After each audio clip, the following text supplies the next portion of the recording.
শোণিতপুৰ সংসদীয় সমষ্টিত নিৰ্বাচনী প্ৰচাৰ আকৰ্ষণীয় হৈ পৰিছে। সমষ্টিটোৰ বিজেপি মিত্ৰজোঁটৰ প্ৰাৰ্থী ৰঞ্জিত দত্তই শুক্ৰবাৰে ঢেকিয়াজুলি বিধানসভা সমষ্টিৰ অন্তৰ্গত বৰছলা, ডুমডুমা, চিৰাজুলি, ৰাক্ষসমাৰী, মাজৰৌমাৰী আদি অঞ্চলত নিৰ্বাচনী প্ৰচাৰ চলায়। বৰছলা কৃষ্টি বিকাশ সংঘ ৰংগমঞ্চত দুপৰীয়া অনুষ্ঠিত নিৰ্বাচনী প্ৰচাৰ সভাত বিজেপি মিত্ৰজোঁটৰ প্ৰাৰ্থী ৰঞ্জিত দত্ত, ৰাজ্য চৰকাৰৰ কেবিনেট মন্ত্ৰী অশোক সিংঘল, জিলা বিজেপিৰ সভাপতি দীপামণি শইকীয়া, বিজেপিৰ ৰাজ্যিক সদস্য গোবিন্দ শইকীয়া, জিলা যুৱ মৰ্চাৰ প্ৰাক্তন সভাপতি ৰাকেশ দাস, গুপ্তেশ্বৰ মণ্ডল কমিটিৰ সভাপতি হেমন্ত ডেকা আদিয়ে অংশগ্ৰহণ কৰে। সভাত দিয়া ভাষণত ৰঞ্জিত দত্তই কয়, বিজেপিৰ লক্ষ্য হ'ল ৰাইজৰ উন্নয়ন, গতিকে সকলোৱে বিজেপিৰ পতাকাৰ তলত সমবেত হৈ দেশৰ উন্নয়নৰ অংশীদাৰ হোৱা উচিত। তেওঁ পুনৰ কয়, 2014 চনত বিজেপি শাসনলৈ অহাৰ পিছতেই অসমত শান্তি প্ৰতিষ্ঠা হৈছে। অসমৰ ৰাইজে উন্নয়নৰ মুখ দেখিছে। এতিয়া অসমৰ চাৰিওদিশে উন্নয়নৰ পৰিৱেশ বিৰাজ কৰিছে বুলি দত্তই ভাষণত উল্লেখ কৰে। কংগ্ৰেছক সমালোচনা কৰি তেওঁ কয়, কংগ্ৰেছে উন্নয়নৰ চিন্তা নকৰে, কংগ্ৰেছ এতিয়া ICUত আছে বুলি দত্তই মন্তব্য কৰে।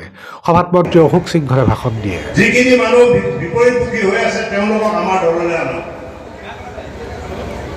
আৰু তেওঁলোকক বুজাওক যে কংগ্ৰেছ নাহে, কংগ্ৰেছ শূন্য হৈ গ'ল, কংগ্ৰেছ এতিয়া ICUত আছে। আমাৰ লগত সংগ দিছে আমাৰ বিধায়ক আৰু মন্ত্ৰী অশোক সিংঘল ডাঙৰীয়া। ৰাইজৰ আশীৰ্বাদ পূৰা আছে ইয়াত। ৰাইজে আমাক 100% দিব আৰু আমাৰ বুথে বুথে এতিয়া দলৰ কাৰ্যকৰ্তাসকলে কাম কৰিছে। আপোনাৰ প্ৰত্যেক ঘৰ ব্যক্তি ঘৰত আপোনালোকে ভাৰতীয় জনতা পাৰ্টীৰ পতাকা, ইয়াত এখনো কংগ্ৰেছৰ পতাকা নাই, বেলেগ বেলেগ দলৰ পতাকা। তাৰমানে এইটোৱেই সূচাইছে ইয়াত সকলো বিজেপিয়ে হৈ কাম কৰিছে, দলৰ কাৰ্যকৰ্তাসকলে কাম কৰিছে, বুথে বুথে কাম কৰিছে। কি আছে কংগ্ৰেছতো ICUত আছে। যিদিনে পাইপডাল খুলি যাব কংগ্ৰেছৰ ICUত থকা পাইপডাল, সেইদিনে কংগ্ৰেছ ডাঙৰীয়াৰ শিষ্য মোদী ডাঙৰীয়াই কৈছে সবকা সাথ সবকা বিকাশ। এই সবকা সাথ বুলি ক'লেতো চব লগত আহিব লাগিব না, লগত নাহিলে মই কেনেকৈ বিকাশ কৰিম? যদি ভোট দিয়ে মছজিদ বনাব মানে যোনে মানে মোৰ লগত আছে তেওঁলোকৰ সকলো মানে সুখ সুবিধা চোৱা, অভাৱ অভিযোগখিনি দূৰ কৰা দায়িত্ব মোৰ আছে।